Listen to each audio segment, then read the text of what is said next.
नमस्कार, जय मां भारती। भारतवर्ष एक महान संस्कृति का देश है। वह अब विश्व में एक बड़ा अर्थतंत्र बनने की ओर अग्रसर है। कुछ लोगों ने उसे समाप्त करने की हजारों वर्षों से कोशिशें की और भारतवर्ष के विश्व गुरु के दर्जे को धूमिल करने में वह लोग काफी हद तक कामयाब रहे।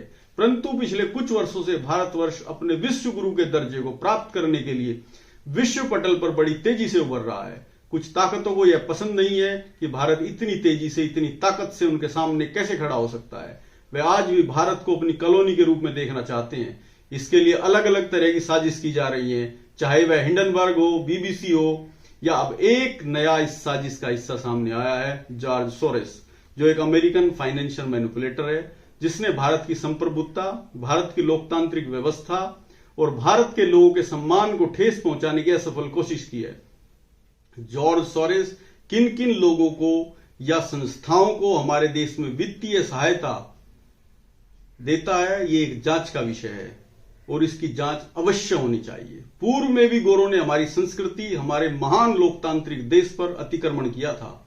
वर्षों तक हमारे देश की धन संपदा लूटते रहे, हमारे देश को टुकड़ों में विभक्त कर दिया। अब भारत जब पुनः अपनी ताकत के साथ खड़ा हुआ है तो वह पुनः साजिशों पर उतर आए हैं। अब आक्रमण करने की स्थिति में नहीं है, क्योंकि भारत देश एक मजबूत नेतृत्व के साथ सामने खड़ा हुआ है। तो उन्होंने दूसरे तरीकों से अतिक्रमण करने शुरू किए हैं।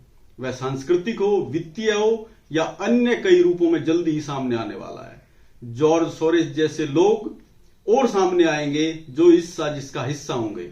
जॉर्ज सोरोस जैसे लोगों के सामने पूरा भारत अपनी ताकत और मजबूती के साथ खड़ा हुआ है और आपको भारत की ताकत को समझना होगा। और आप जैसे लोगों को एक सलाह है कि भारत कैसे चलेगा। भारत को इस बात का कुछ विदेशी ज्ञान ना दे तो अच्छा है, बल्कि आपके लिए एक सलाह है कि आप साजिशें करना बंद करें और भारत के स्वागत की तैयारी करें। जय हिंद।